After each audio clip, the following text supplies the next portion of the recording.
So I'm about to do something that's either very smart or profoundly stupid. And there's really not a whole lot of middle ground for that, but first, let me give you some context for what I'm talking about. This is a PSP 1000 that I bought off of a coworker forever ago for like $5.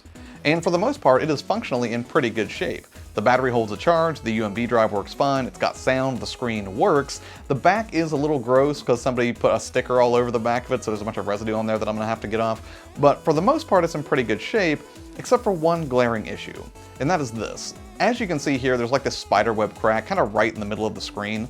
And whenever there's fast action happening on screen or lighter colors, you can't really notice it. But anytime you're in a dark environment where the screen goes black, it sticks out pretty badly. So rather than let this thing rot away in a drawer somewhere, I figured I would finally try to replace this screen on this aging PSP 1000. So I went ahead and ordered a replacement screen from Amazon, as you can see right here. And right now I'm going to switch over to voiceover mode, and hopefully I can get the screen replaced in here, but honestly, if this video is in your timeline, I'm guessing it went pretty well. So at this point, I'm going to go ahead and switch over to a voiceover mode and kind of show you all of the steps that I'll be taking to try to restore the screen in this thing. And then after I get done with all that, then I'll kind of talk a little bit about the experience and everything that was involved.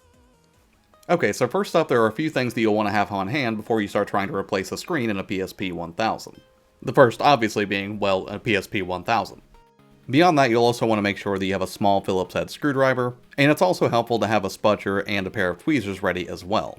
Also, I put a secondary Phillips head screwdriver here that's a little bit skinnier, and the reason for this is that there are a couple of screws on the back of the PSP that are embedded kinda deep in the case, so it's helpful to have a skinnier screwdriver for the purpose.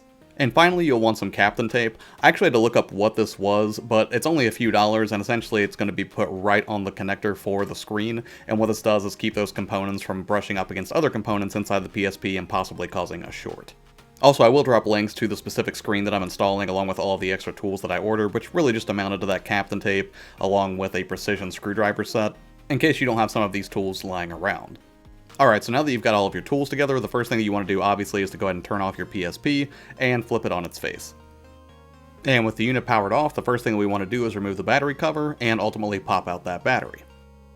With the unit now powered off, now it's time to start removing screws from the exterior of the case so we can get to the inside. Now there are 7 screws that we're going to be removing, and I'll go ahead and highlight them here real quick. And the 2 at the lower left you actually can't see right now because we're going to have to remove the warranty sticker to get to those. And the one at the bottom in the middle is actually on the other side of the unit, and we'll get to that in a minute. But for now, let's go ahead and remove the 6 screws from the back of the case, and then we'll move on to the bottom screw. And I'm going to go ahead and start with the left side over here, starting with the exposed screws first. And now with those 2 screws removed, we can go ahead and move to the 2 that are actually hidden underneath of that warranty seal. The tweezers that I mentioned earlier are actually kind of helpful for getting this started because it's kind of hard to get your fingernails on there. So just peel that away, and that should reveal the other 2 screws that have to be removed from the left-hand side.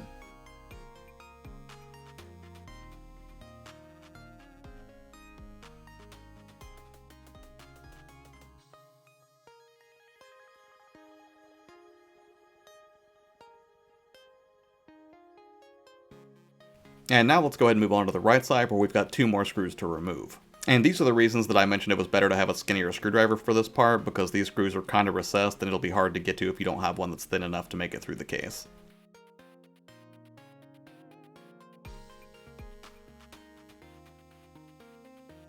Now that we have those 6 screws removed from the back of the case, let's go ahead and do the bottom screw right here in the middle.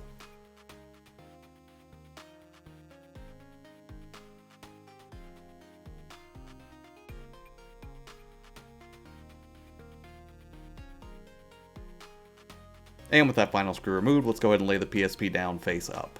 And now it's time to go ahead and pry the case apart and lift the faceplate off. Also, be careful when you do this that the buttons don't fall out at the bottom. They should all be connected in a strip, but for whatever reason my start button was detached, so I had to be careful about that. Next we need to remove this button bar from the bottom. Initially I tried to do this using a spudger, but it was too thick, so I would recommend using a very small flathead screwdriver to sort of pry it off of the edges here.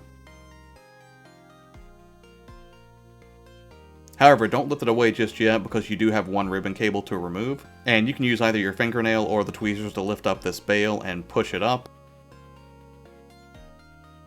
and that will allow you to release the cable from the board. With the bottom buttons disconnected, now it's time to go ahead and move on to actually removing the screen. For this part, I'd recommend using the small flathead screwdriver again, and work on prying loose one side on each of the corners. Once you pop that left side out, you should be able to wiggle the right side free as well, but be careful when removing it because there are 2 ribbon cables connected and we don't want to break them. And now with both sides free, go ahead and tilt the screen towards you, being careful not to break either of the ribbon cables that are connected. I actually rested the screen on top of the battery, as you can see here, just to support it while I disconnected these cables. And here's a closer look at the two cable connections for the screen that we're going to be disconnecting. Also, be careful with the bails that you have to flip up here to remove the ribbon cables. The larger one actually flips away from you, while the smaller one flips towards you. Initially, I thought both of the bails were positioned in the same orientation, but that's not true, so be careful here.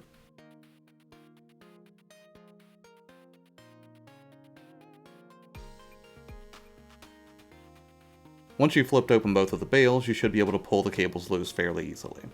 And now with the screen removed, you're pretty much halfway there. Now with the innards of the PSP fully exposed, it's time to go ahead and install the new screen. As you can see here, it also comes with a rubber gasket to put on the outside to make sure you can keep dust from getting on the screen. And that's important because if you get dust trapped in there, it's going to be completely annoying.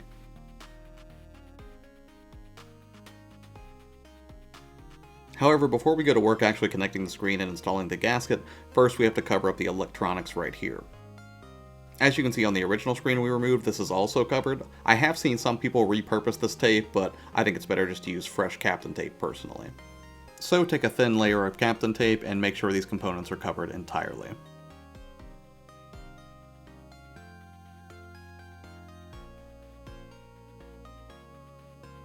With that out of the way, it's time to go ahead and install the gasket. This is sticky, but not too sticky, but still, do your best to line it up as cleanly as possible so it doesn't look weird whenever you finally get the assembly back together.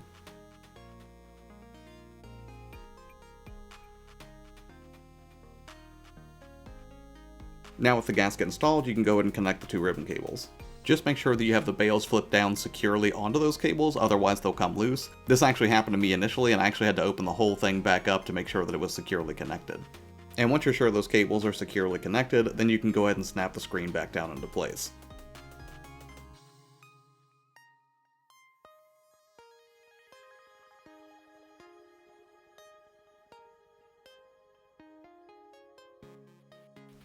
With the screen back in place, now it's time to restore the button bar at the bottom.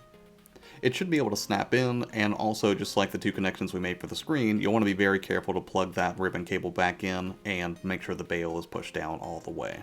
At this point, it would definitely be a good idea to go ahead and clean off any fingerprints you might have left behind, and also to go ahead and give the inside of the faceplate a good wipe down as well. That way, if you did get any dust or fingerprints on there, it's not going to be stuck there after you seal the whole thing back up.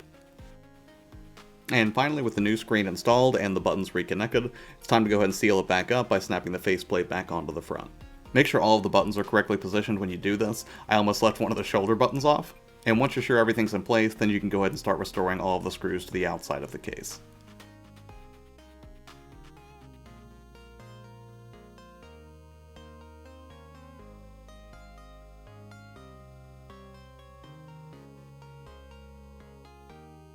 And with all of the screws back in their proper place, you can now replace your voided warranty sticker if you want to as a badge of honor of sorts.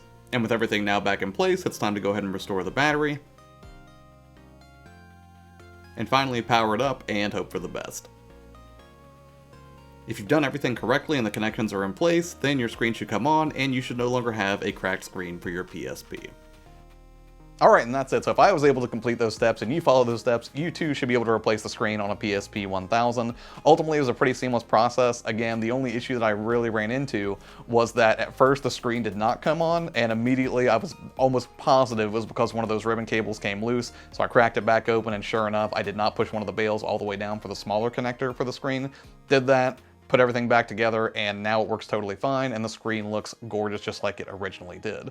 And even though I know this is an OEM part, I could swear this screen looks a little bit brighter than the original that was in this PSP, but maybe I'm just, maybe it's just in my mind and I'm just imagining it. Maybe I'm just happy to see it finally function without a giant crack in the middle of it. But yeah, it was a fun adventure kind of going through and actually, doing a screen replacement on a unit like this.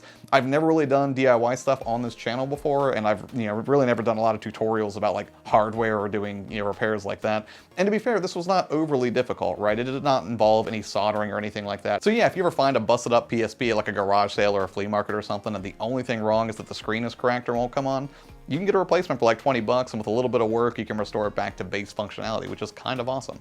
So if you have any questions about this repair, let me know in the comments below and I'll do my best to answer them. Or if you're somebody who's kind of old hat at doing repairs like this and you have any feedback, criticism, or way that I can improve my efforts moving forward if I do more of these, I would love to hear it. As always, thanks so much for taking the time to watch the videos. I really appreciate it. Have an amazing day, and I'll see you on the next one.